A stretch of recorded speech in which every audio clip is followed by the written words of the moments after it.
What's up, everyone? John Rettinger from Techno Buffalo here with an unboxing of arguably one of the best spec tablets the world has ever seen. This is the Samsung Galaxy Note 10.1. There's all kinds of tech goodness crammed into this guy. Let's go ahead, open it up, take a look, see if it lives up to all of the hype.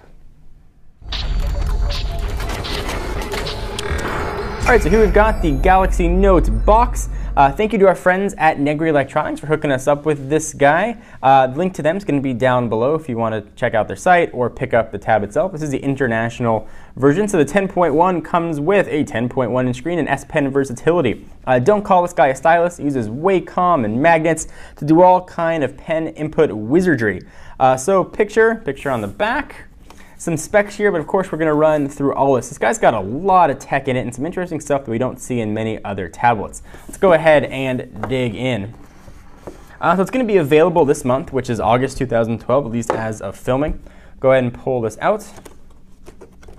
So still wrapped up, sealed in the plastic. So SIM card or micro SD, we do have expandable storage. Going to be available in 16, 32, or 64 configurations, but obviously with expandable storage as well.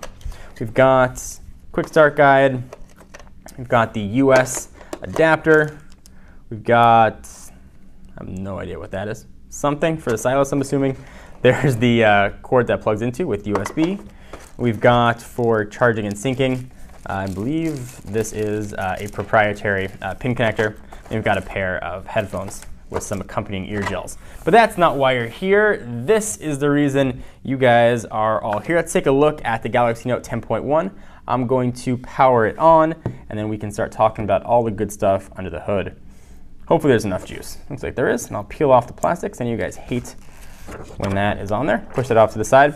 All right, so let's talk about what's going to be in this guy. So first, it's running Android 4.0 with TouchWiz. Samsung has said that Jelly Bean will eventually make its way to the device. From a dimension standpoint, it's 10.3 inches by 7 inches by a really thin 0.3 inches, and it weighs just 21.1 ounces. So this rotating beautiful screen here is 10.1 inches. It's WXGA, so that's 1280 by 800, and it's an LCD. We go ahead and run through the startup program. We'll get to the start screen, and then I'll run through the rest of the specs. All right, so we got this guy all powered and booted up. Let's go ahead and finish running through the specs. So hidden in the back, non-removable style, is a 7,000 milliamp hour battery. So pretty significant sizes here. From a processing standpoint, we're looking at a 1.4 gigahertz quad-core processor. It's Samsung's own Exynos, which is blazingly fast. 2 gigs of RAM. Again, as I mentioned, it's going to come in 16, 32, or 64, but that will be 100% expandable. So we do have some cameras on the back of it. We've got a 5 megapixel sensor with LED flash that can shoot 1080p, but we've also got one on the front, and that is a 1.9 megapixel camera, which is kind of an odd megapixelage. So it's going to be available in different configurations, so Wi-Fi only, Wi-Fi or 3G slash HSPA+, so technically 4G, or LTE coming later. So it's got Bluetooth 4.0 in here, no NFC, S Pen compatible, 256 levels of pressure. One thing that is really cool though, it's got an IR blaster in here, so you actually use this to control a ton of peripherals or as a TV remote. It's actually a smart remote app in here. You can go through and program all kinds of stuff. And also, some cool things we'll see from third parties that sort of take advantage of this to use this as your main remote. A lot of really cool potential functionality for that. So let's take a look around the tablet first. So we've got the camera, we've got speaker grill living on the left and right. On the top, this is where a lot of the action and ports are going to happen. SIM card slot right there. 3.5 millimeter headset jack, that's where that IR business is going to live. Micro SD, volume up and down, and then your power and lock button. On the back, we got through that white plastic that we've seen, and living on the bottom corner is the S Pen. Should be very familiar to anybody that's used the Galaxy Note. You go ahead and you can just start working with it pretty much right away. So let's go ahead and go home, and you can start scrolling around. There's a button here you can hold down to take screen captures or all kinds of other functionality. If you want to take screenshots as well, there's a dedicated button for that down below. The pen actually makes it really nice to do some demonstrations here. So let's take a look around at the software and some of the TouchWiz-esque stuff that we've got here.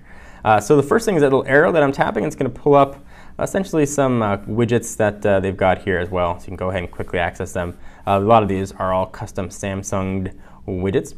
If we go ahead and check out apps in the upper right-hand corner, you can see what Samsung's added on here. Dropbox will give you, I believe, 50 gigs of free storage. There's that smart remote app that I mentioned, My Files for file management. You've got some CRAN physics stuff. Samsung's Chat On app, which essentially is a multi-platform chat application. Think of it as BBM or iMessage or WhatsApp, just Samsung's version of it. One interesting thing here, we've got a phone. So if you thought that the original 5.3-inch Galaxy Note was going to be too big for you, you're going to be pretty surprised when you go ahead and take a look at this guy or try and hold this sucker up to your head. More than likely, they'll use it with Bluetooth to go ahead and make phone calls, but you can indeed use this guy as a phone. So the Note name is still good for a phone. Let's go take a look at the specs and see what else we got in here. Let's go into settings. We'll go over to general. It's all different here on the device. So we'll go about device. So Android 4.0.4, you can see the baseband version, the kernel version, all that kind of business. That's going to come shipping on the phone, or the tablet. Phone, tablet, both, I guess. Multitasking is handled by that button right there. Same thing with ice cream sandwich that we've seen. You go ahead and swipe that off. Samsung didn't touch whiz it up. If you got a blank screen, go ahead and hold it down. Go ahead and select app, widgets, folders, or page. Go ahead and go home. And go ahead and continue your scrolling and searching. Let's see if we have any sort of S voice on here as well, actually. We saw that with the Galaxy S3, and this is kind of the Galaxy S3 tablet version. Very, very similar specs. So let's see if we got anything sort of S voice special for it. I will notice you've got the Photoshop Touch in here. You've got some S notes, which is actually really solid. I don't see any sort of S voice on here, so you're going to have to use some regular chatting, unfortunately, with Google's own services, which previously to Jelly Bean were not overly awesome. They're okay, but not super outstanding. Polaris Office is also going to live here as well for all your Word document and Microsoft Office creation. The rest of the stuff here is pretty standard TouchWiz that we've seen in the past.